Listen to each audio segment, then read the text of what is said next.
what's up? This is Logan Mize, and you are listening to TNCRadio.live.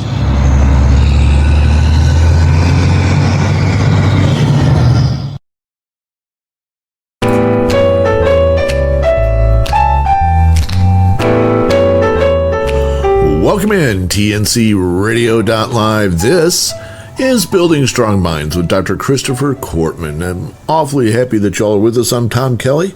We're going to be with you for the next hour talking about the social black belt. Dr. Cortman, how are you this evening, sir? I am riding high right now. I just got like a 30-second hug from my 14-year-old daughter, and that's a beautiful thing at that age. Yeah, especially when oftentimes it's, oh, don't touch me. And, exactly. Sounds like you once had a 14-year-old daughter. Yeah, and 14-year-old son, and yeah. Mm-hmm. But that was 20 years ago now. But yeah. So yeah. Well, did you have a good week? I guess the bad news is we hung up last week because it was time for Tampa Bay to play. And I remember what I said to you. I don't care who wins as long as Dallas loses. Right. And it reminded me of what people say, that when you pray to God, there are three potential answers. One of those is yes, one of those is no, and the third one is wait. And so Dallas lost, but it was a week later and not for the Bucks.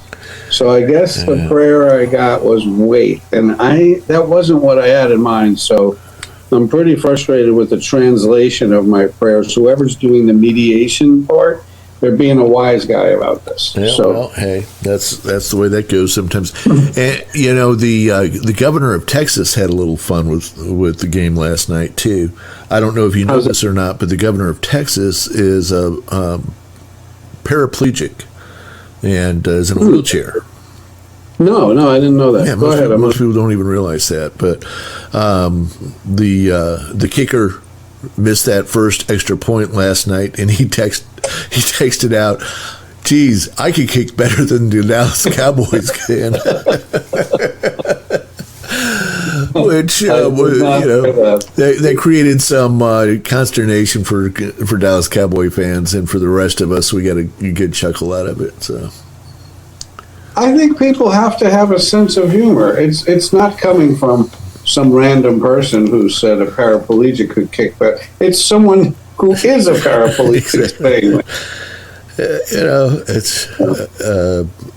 and he's probably a Cowboys fan. I mean, at some point you just, what was that, number 5 out of 6 or 6 out of 7 or whatever it was like, good grief. I mean, come on, dude. Yeah, I guess that was 6 out of 7 he had missed. It's just, that was crazy bad. So we've been talking about the social black belt, and we've been working on truth number 8, which says what? Truth number 8 says that we must learn about ego boundaries, which are those things that separate us from other people because they protect us from injury and insult.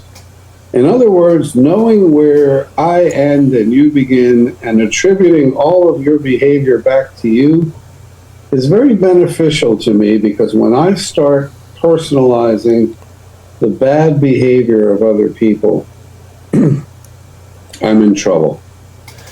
And here's where I struggle sometimes with this. One of the things that we said last week was that you are not responsible.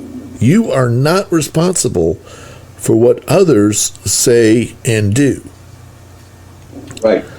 And yet there are times when I'm watching TV, there's sometimes a scene where it is so embarrassing to me that I have to change the channel. The guy is such a klutz, or he's saying such a stupid thing, or what, that I just can't bear it. I can't bear it, and I have to step away or whatever, because it's just so. And then I have to remind myself, It's a freaking TV show, dummy. It's not even in real life, and yet sometimes I'm just mortified by the behavior of others, and somehow I end up feeling guilty by association, or I don't know. I don't even know what the right word is.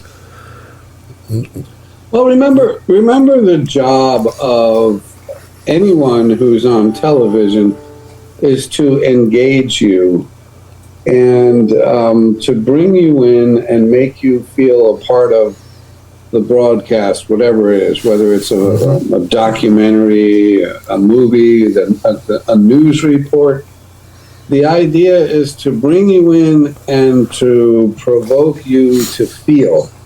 We understand that things that make you feel are more likely to make you watch.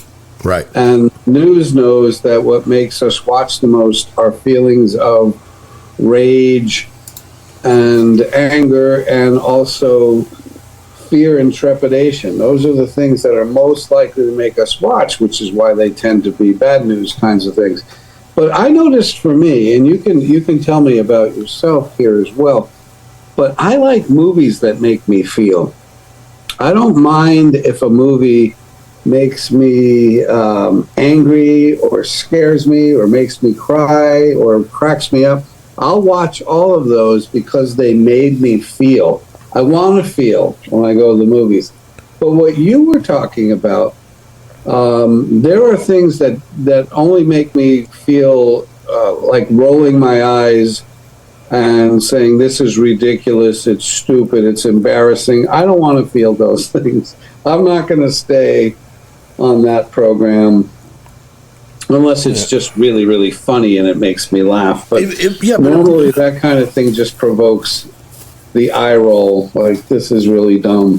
Sometimes, though, they go beyond the pale, and it's not funny anymore. Now it's just embarrassing.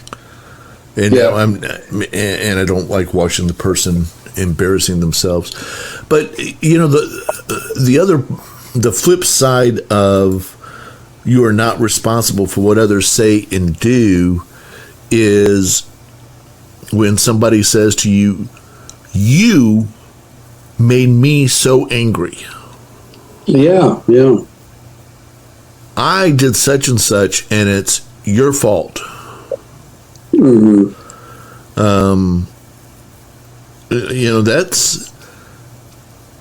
That's projecting responsibility from the speaker to the other person, and parents can do that all the time. You made me so angry that I, smashed my fist on the table or threw something through the wall or spanked you hard or whatever. But the truth of it is the child did what the child did, and the parent's reaction belongs to the parent. And not to ruin every love song that's ever been written, but you don't make me love you. You just act like you. And what I tell myself about you, this goes back to the first truth, that my emotions are all based on what I'm telling myself about the world, not what's really happening. And you don't make me feel, unless you're hitting me with a stick, but emotionally you don't make me feel. What I tell myself about your behavior makes me feel. And that is in one sense empowering, and in another sense really, really frustrating, because you're taking away our best excuse for anything. Yeah, I didn't have any choice. Now, I want this truth to not be true. Right. I want to be able to blame others. Yeah. Yeah, because if you take this away, well, now I've got to own it. And if I've got to own it, then where am I going to go with it? Because my behavior probably wasn't acceptable, or what I said probably wasn't acceptable. But if I can't blame you, then that only leaves me. That's no fun. It's not. But sometimes we can find some degree of objectivity. For instance, if we find that, let's just say my feelings about a certain person belong to me. And I say, boy, I just don't like that person. And then I say, well, what exactly do I not like? And then I say things like, well, I find him selfish and abrasive and inconsiderate and sarcastic and demeaning towards others and so forth. And then if I stop and say that everything I don't like about that person, I stop and say I don't like those things anyway. And so I'm not upset. I'm not upset by my dislike of that person because I dislike those qualities. And I don't want to like those qualities. If all of my behavior and all of my feelings are statements about me, which again goes back to the first truth, let me give you something that is relevant, and it's a very easy example. Whenever I read a story or hear something about a child being molested by anyone, but let alone a clergy person, I get really upset. That pushes a button of mine, and I have feelings of rage. I really have feelings of rage. And that's a statement about me. It's a statement about me because what's underneath that is I have a perception that says, first of all, adults should never be sexual with children. And secondly, if you're a clergy person, you're putting yourself out as a man of God, that you represent to the masses God himself. And for you to use that privilege, for you to use that platform as a way to manipulate innocent people and then go further, not just innocent people, but children. I've had patients who, when they were being molested by a clergy person, would tell their parents, and the parents would become upset with the child. Like, right. What are you talking about? That's Father Patrick. Like, this is a holy man. What are you, and that's, so, but here's my point. That's a statement about me that I feel that way. Some other people might shrug, and some other people might say, we should open up the opportunity for people to have sex with children, because I don't know why we're keeping children away from the pleasures of a sex act. And, there are people who believe that. There's organizations are all about that. Yeah. And so a statement about the person. So I'm making a statement. How I feel about you is more about me. How I treat you is more about me. Whatever it is you do, if I say I love that guy, I'm a big fan of his, that's a statement about me, that there's something about what you do or say that I love, that I'm attracted to, that I want to be like, that I envy. Right. So, when we go back to the eighth truth, I have to separate myself from others and take ownership of everything I think, say, and do, and feel. It's all mine. That's my stuff. You may be the stimulus, but what I feel is about me. Right. And that's all they are, is a stimulus. Mm-hmm. Yep. And it's fascinating because you could take something that's ostensibly just a neutral thing, like a newscast. But if you say, okay, it's a CNN newscast, well, half the people hate it, half the people love it. Right. And then take a Fox News thing and you say half the people hate it and half the people love it. It's just the opposite people. Right. And it's a statement about those people that they would love that newscast. Right. But that's not what we've been told our entire lives. Right. And that's what makes this truth seem almost hostile.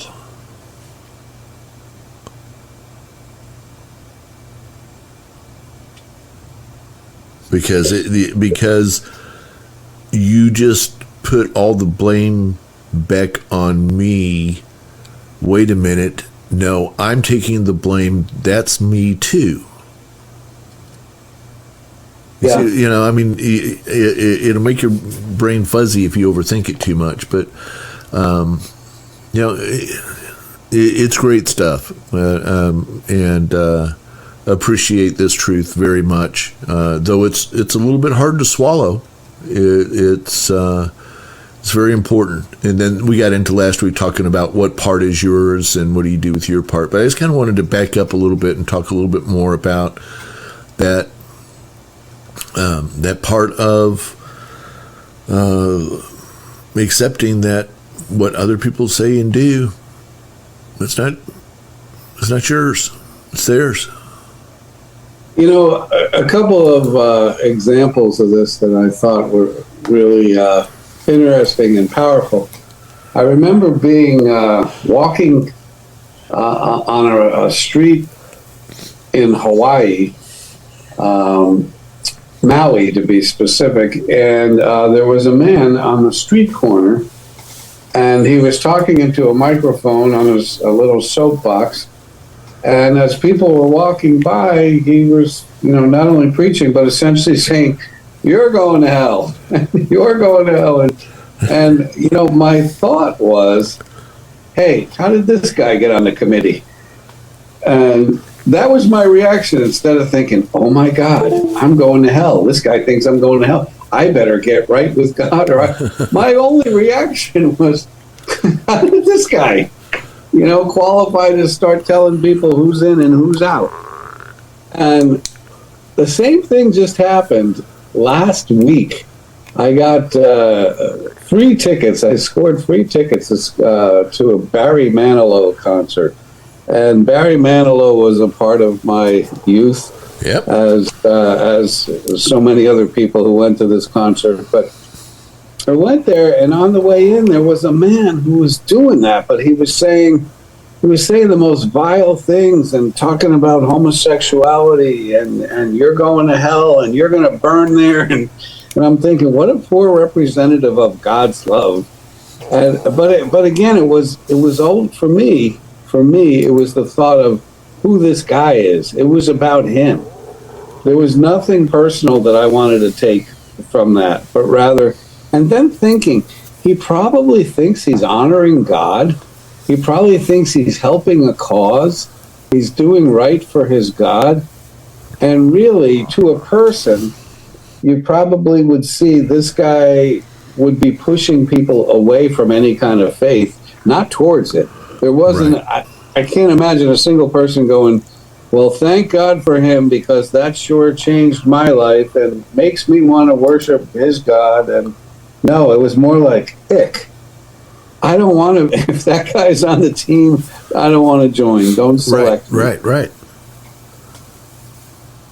Anyway, that's part of that same concept. That's how he behaves. I have faith, he has faith, but how we behave with our faith is about us. Exactly. And I, the way he does his, I don't like that. That's I'm not gonna. You're never gonna see me on a street corner telling people that they're gonna go to hell if they don't do what I want them to do right now. And that's not how I want to do things. In my opinion, that's not what helps people change in a good way. Exactly. And I guess I'm in the business of helping people change and I swear that ain't the way to do it. Right. But they have to want to change. Like a light bulb. Like a light bulb. We'll be back in just a minute. You're listening to TNC Radio.live. This is Building Strong Minds with Dr. Christopher Cortman. Stay right there.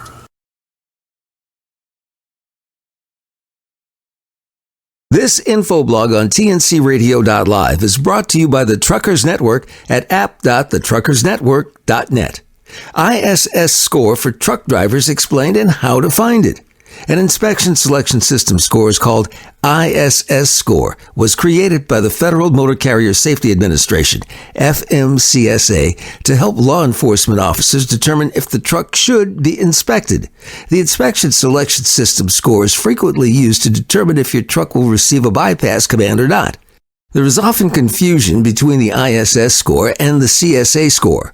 While there's a correlation between the two, they're not the same thing. The CSA score identifies high-risk motor carriers. The score is based on the performance data of the driver. The ISS score uses a combination of different CSA categories known as Behavior Analysis and Safety Improvement Category.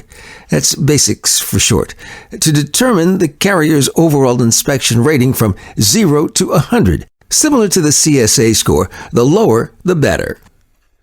What determines your ISS inspection value? Unsafe driving, hours of service, HOS, driver fitness, controlled substances and alcohol, vehicle maintenance and cargo, hazardous material. There are 3 different ISS ratings categories: inspect, optional, or pass. Inspect, 75 to 100. Optional, 50 to 74. Pass, 1 to 49. ISS scores can determine how often you'll get inspected. Although some roadside inspections are at random times, most will be as a result of a higher ISS score. How to find ISS score. The FMCSA has an online portal where carriers can log in to check their ISS scores. You'll log in using your DOT-issued PIN. From there, you'll see the company information section on the main screen. Next, click the blue button labeled Inspection Selection System Info. This info blog was brought to you by the Truckers Network at app.thetruckersnetwork.net. I'm Hope Savara. Join us on tncradio.live at 7 p.m. Eastern with Building Strong Minds with your host, Dr. Christopher Cortman.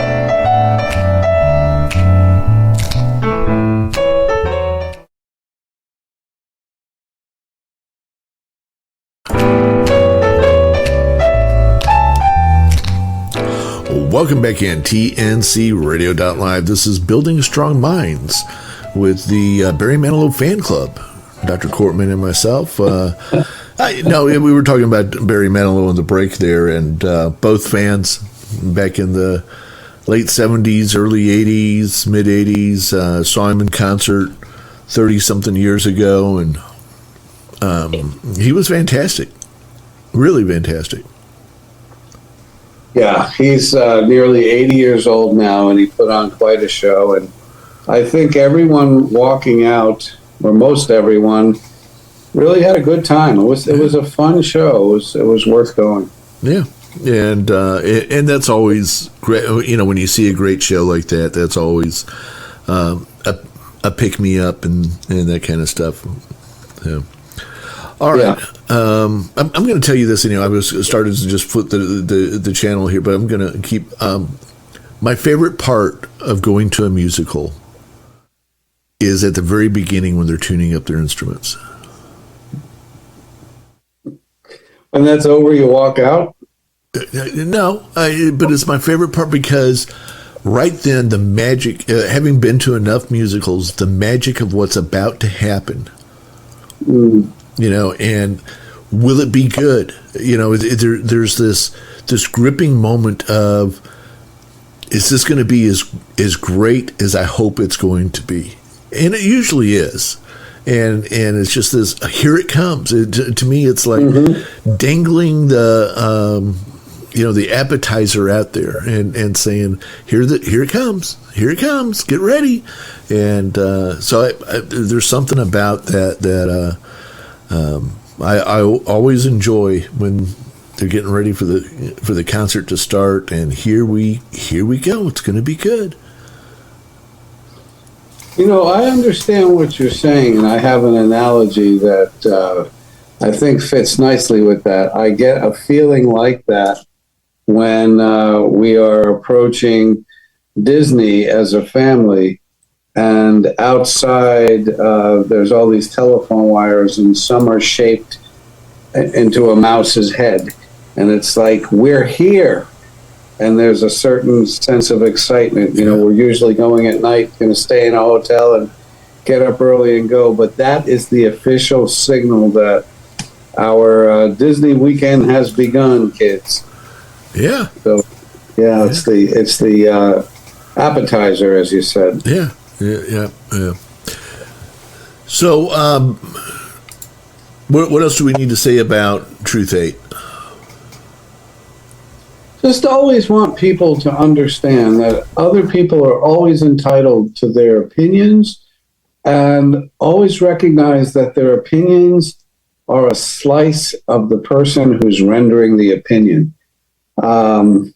Example, if I have an issue with the muffler on my car, and down the street is a guy named Al, they're always named Al, and he's had 43 years of working on mufflers.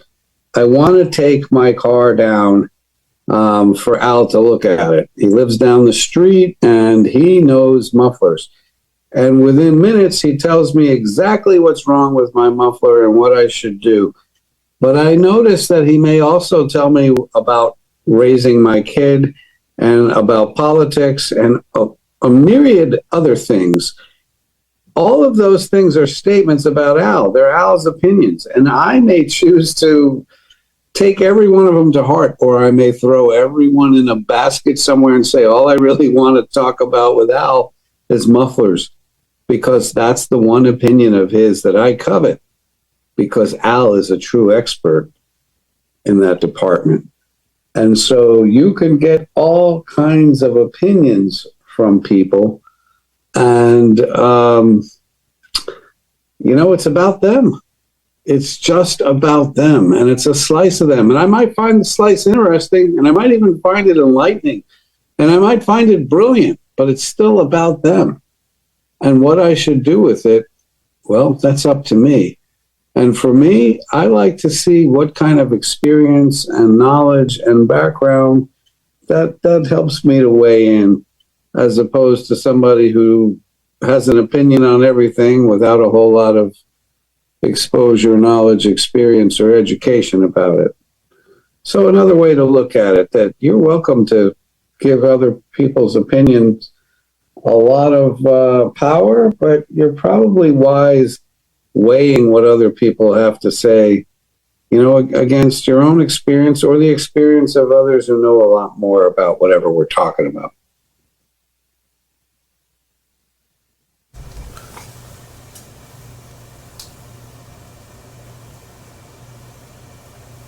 Yeah, I'm sitting here nodding my head in agreement. I don't have a good follow on to it. I mean, that's yep. Well, I've been told when I was nodding my head as an expert witness in court that that doesn't help. You have to say something, Dr. Cortman. Yeah. Just not. No, especially on the radio. No, I get it. I see what you're saying, or hear what you're saying. Well, if it's okay with you, I am prepared to move on to the 9th of the 10 truths. Let's do it. And the 9th truth is you can trust people to be who they are, not who you want them to be. And I have a little quote underneath that is attributable to the comedian Roseanne Barr. And she says, because a man is unfaithful is no reason to leave him. You should stay with him and make sure the rest of his life is a living hell. Love it. And she has done that a time or two. And so Roseanne Barr is a perfect example, though, of the 9th truth. Mm-hmm. Roseanne Barr, she's no longer on TV. She's been panned by Hollywood, and she's now considered a horrible person and everything because she said something shocking. Mm-hmm.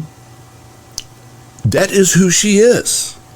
That has always been her gig. That's how she became famous to start with, was she got up in front of the microphone and said shockingly funny things and made you go, oh, I can't believe she said that.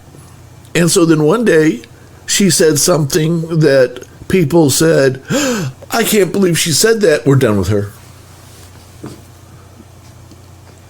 Yeah, it's really, really an excellent point. Because who would they expect her to be?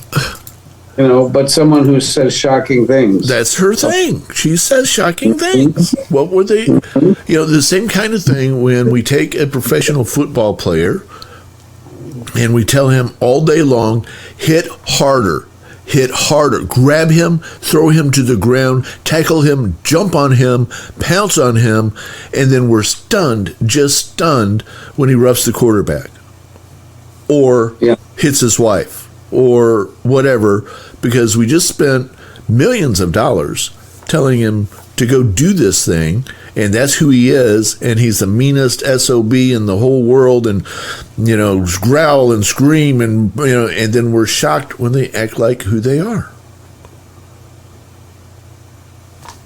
Exactly true. And so one of the things we're learning in these 3 truths on relationships and other people is that people are going to be who they are. And it helps us if we could say, that's mom. What did you expect of mom? You and I, mom gave birth to us. What would you expect after knowing mom for 47 years?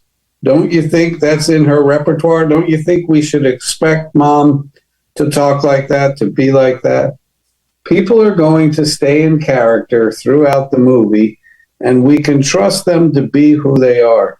And one of the things I like telling people is that if anyone's behavior surprises you, all that means is you didn't know them as well as you thought you did. Now, let's talk about things that you can trust people to do. One patient caught her husband cheating on her 11 times. And I said to her, what is it that makes you think that this is going to change now? Well, he told me he wouldn't do it anymore. Okay, but didn't he tell you after you caught him the 6th time, the 8th time, the 3rd time? I mean, isn't this... Yeah, he did tell me before, but what? Every time you catch him, he's going to tell you that he's not going to do that. But what of his behavior is actually changing? There's a saying that I don't know where it came from, but my supervising psychologist used to say, if nothing changes, then nothing changes.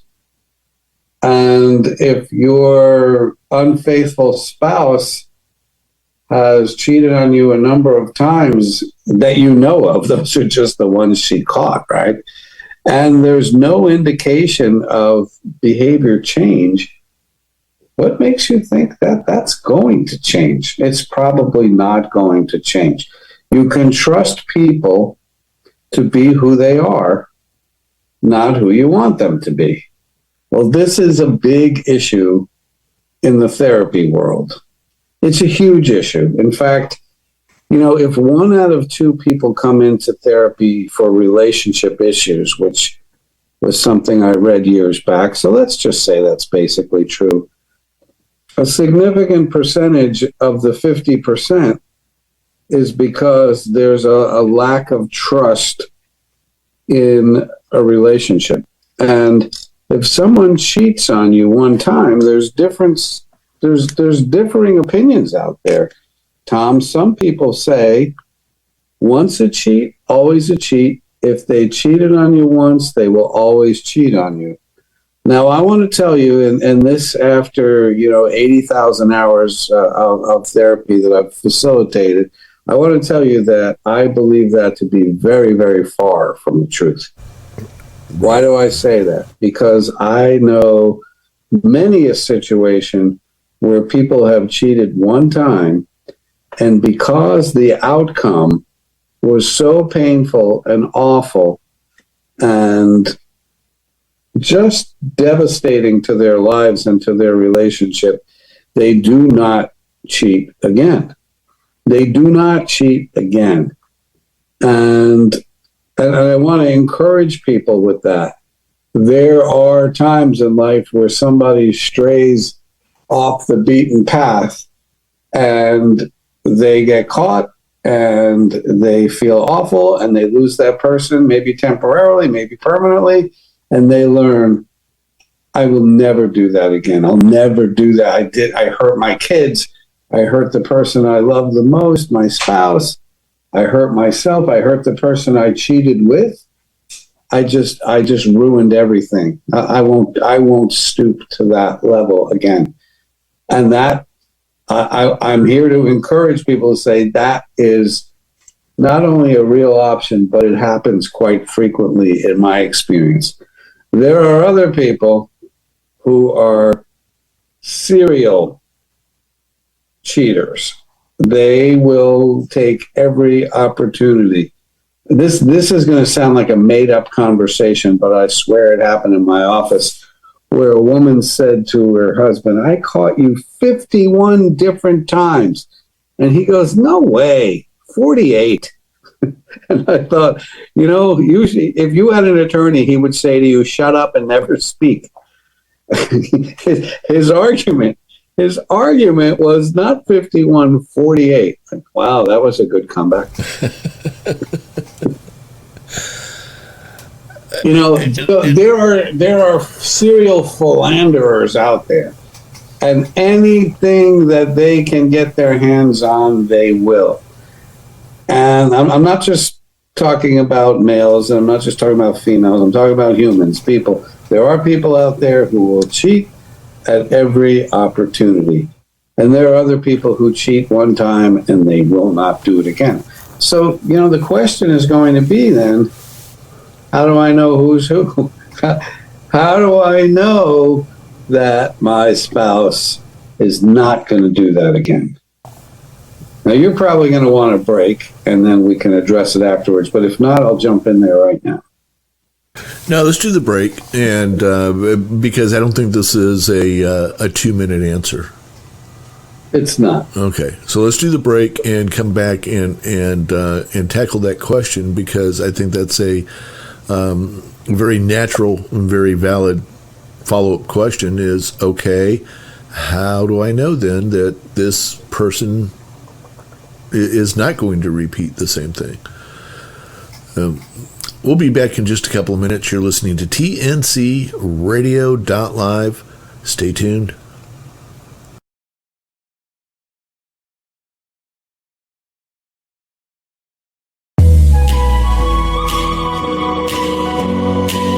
Hi, I'm Dr. Christopher Cortman, and now for the Mental Health Minute. This is the fifth and final video on emotions. And again, we talked about how important emotions are and how they're the byproduct of our perception of things and how they're statements about our investments and statements about ourselves. In this video, I want to talk to you about how our emotions carry meanings. And I like comparing them to the dummy lights on the dashboard of the car. I like those things because the lights go on and they tell you that you're low on fuel. And they tell you that the rear door on the driver's side is open. And that's useful to know so my kid doesn't fall out. They're a call to action, and they explain that there's something going on in the vehicle that you need to be aware of. Well, same thing about emotions. Let's talk about anxiety. Anxiety, the light goes on because I'm invested in something and I perceive a threat. Both of those things are necessary to create anxiety. When the anxiety light goes on, it's a call to action. In one way or another, I need to understand where the threat is and address it appropriately. There's another light next to anxiety. It's the sadness light. When sad goes on, I perceive a significant loss. And the greater the sadness, the greater the investment. I mean, if it's my team lost the game, there might be some sadness briefly. But if it's a loss of my best friend or my parent, that's a significant loss, and the sadness is commensurate with the investment. What about guilt? Same thing.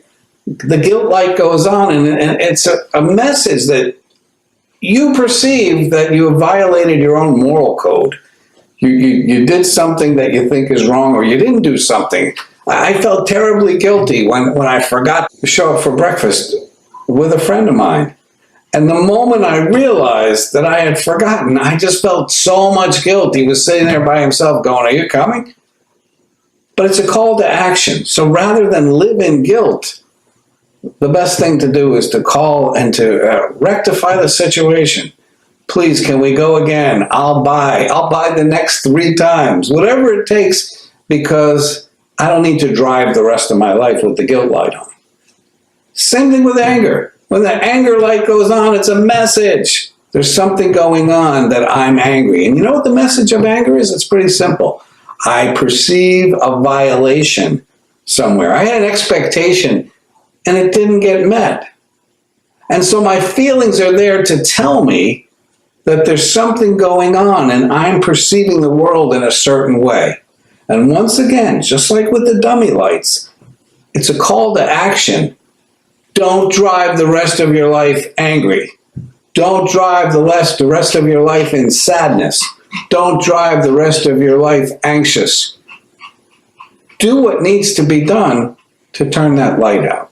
So in summary, understand that our emotions are friends because they're sending us messages about the way this vehicle is perceiving the world. And it's a call to action to do something positive about those emotions. At Hot Shot Secret, we share the science behind common diesel problems. For example, diesel fuel cetane levels. The cetane rating in diesel fuel is 42 to 45. Most diesel engines operate more efficiently with a cetane rating of 48 to 50. One treatment of Hot Shot Secret Diesel Extreme will raise your cetane 7 points, increase fuel economy, and improve cold starts. Hot Shot Secret Diesel Extreme is available nationwide at truck stops, fine farm and auto stores, and online at hotshotsecret.com. Hot Shot Secret, powered by science.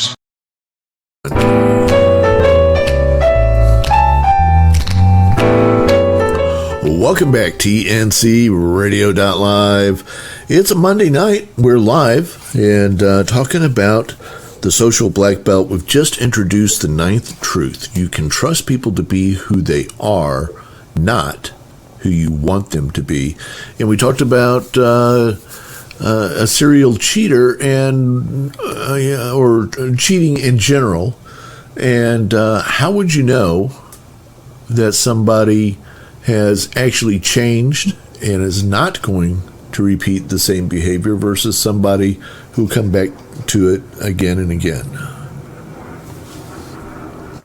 Yeah, it's the what they call that, the $64,000 question that everybody wants to ask is, well, you know, if I choose to take him or her back, how do I know that they won't do it again? They're swearing on their mother's grave. They're swearing on their Bible. They're swearing on any of their children, you know, born and unborn, that they don't want this to end. How do I know? Well, this is a very disappointing answer to the $64,000 question, but you don't know. You don't know. However, there are some things I would want people to know, and that begins with, I should not choose to trust you again if I couldn't handle it, if I found out you were still unfaithful. Lots of times it's not that they're unfaithful again, it's that they're still unfaithful. They never really cut it off with the other person. It's still going on. So what I want to say to somebody is, if you don't think you can trust someone else, then you have to trust yourself that you could handle the worst possible outcome. For instance, and you're going to know the moment I say this how true this is, Tom. You trusted me to show up tonight for the show as I trusted you. Both of us have good reason to trust each other because neither one of us have ever stood the other one up that I know of. However, I trust me that if for some reason you didn't show up, I would be okay. And you trust you, if at the last minute you still can't get a hold of me for whatever reason, you trust you enough that you'd have the skills to put something else on, a rerun, whatever, that you could choose to trust me, because beneath that trust is a trust in yourself. I tell people that all the time. Like if I say, let's make a lunch date, I'm trusting you that you're going to show up, but I'm also trusting me that if you don't show up, that I'll be okay. I've eaten lunch alone before. It's not going to end my world. I'll be disappointed maybe, but I end up trusting me. So let's go back to the infidelity thing. If I could not possibly handle it, I may not want to try it again. If I know I'll be so devastated that I'll be looking for the nearest bridge in Florida, that's not a good sign to be investing with everything I have. Now, let's just, and there's another analogy that I really like.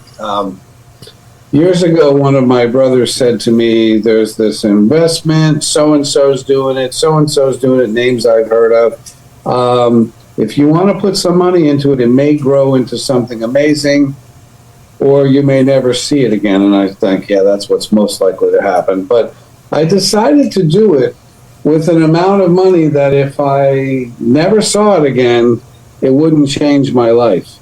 So I wasn't trusting that this investment would take off. I was trusting me that if that was the scenario, then I'd be okay. And I don't even have to finish the story, but I lost every bit of it.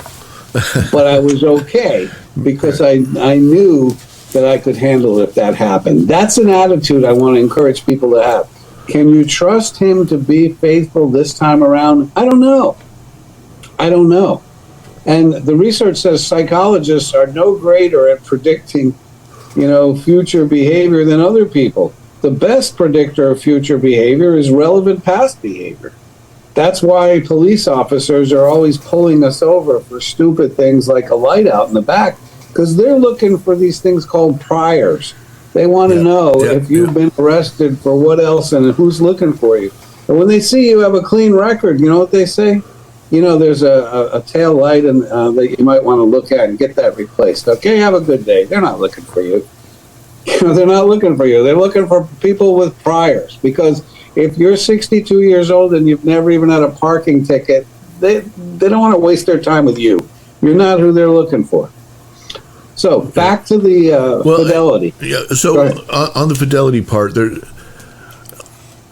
I want to tell you a quick story. Right after my wife and I got married 20 years ago, maybe we've been married a year, 2, maybe 3. And we were watching a movie one night where the husband had cheated on his wife and had done, something really bad. And I don't even remember what the movie was or whatever. And as the movie ended, my wife turned to me and she said, "I am so grateful that I know you would never do anything like that." And I stopped her and I said, "No, don't.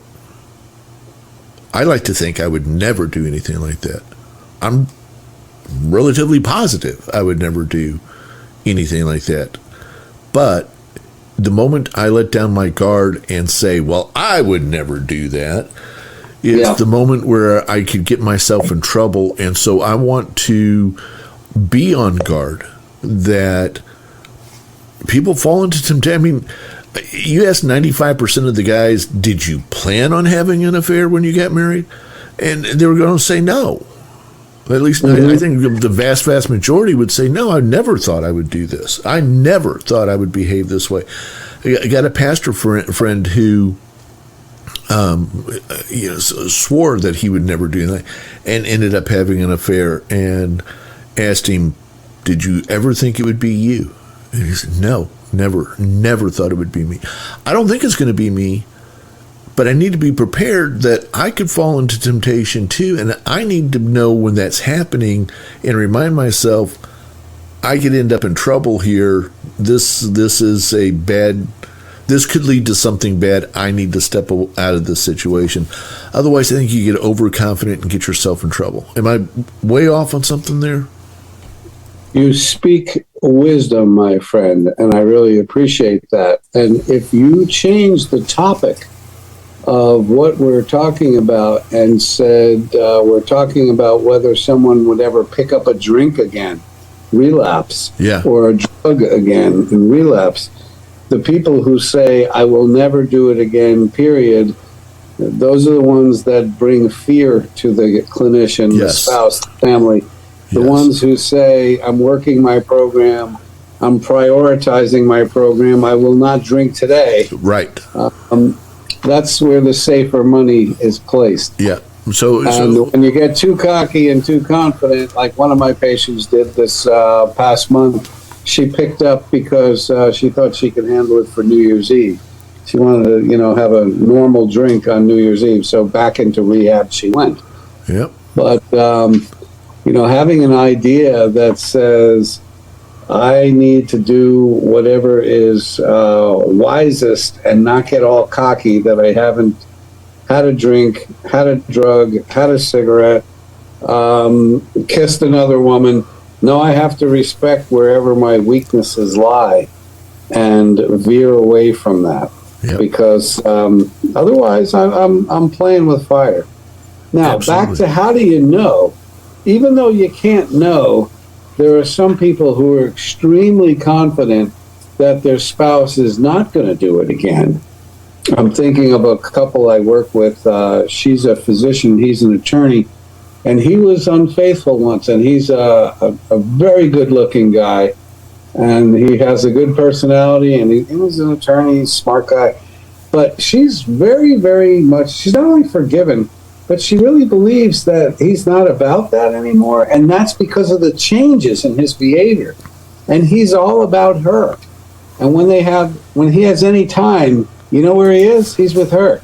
And he's planning things always with her, and he prioritizes the relationship. I mean, there are ways you can tell if somebody's completely invested in you. In fact, sometimes you feel suffocated. You want to say, go out with the guys every once in a while. You're all over me. But you can see the difference between someone who's not terribly engaged or invested in the partner or spouse, somebody who has a need to be talking about or flirting with specific people. I had an ex who would talk about this guy and a real kind way, and it turns out she had an affair with him. I was like, I should have seen that coming, but stupid me, I was thinking, no, she wouldn't do that. I would say that, I wouldn't do that to her, and I thought, well, she wouldn't do that. Yeah, she did. She did. There was a reason she was talking about that guy. So, I mean, there are different signs and symptoms. You can see what somebody's about by what they emphasize, by what they do. And sometimes people just get blown away because they didn't see any of the signs. They just didn't. I'm thinking of another person I'm working with whose husband travels. That's dangerous to begin with because they spend so much time apart.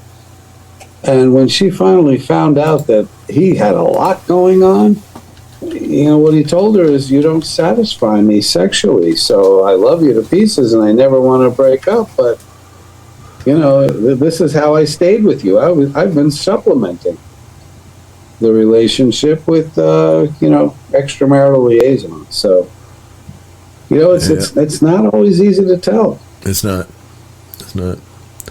All right. Hey, we're out of time, and really appreciate you being here. srqshrink.com, srqshrink.com. Learn more about Dr. Christopher Cortman. You can also find him out on YouTube. You can catch him on Twitter. Not Twitter. What's the other one? TikTok. Yeah. If you're still allowed to look at TikTok, depending on where you work. So yeah, thank you very much, Dr. Cortman. We'll be back next week. We're going to keep right on going. We'll keep talking about truth number 9. You've been listening to TNC Radio.live, Building Strong Minds with Dr. Christopher Cortman. I'm Tom Kelly. We'll be back next week. Stay tuned.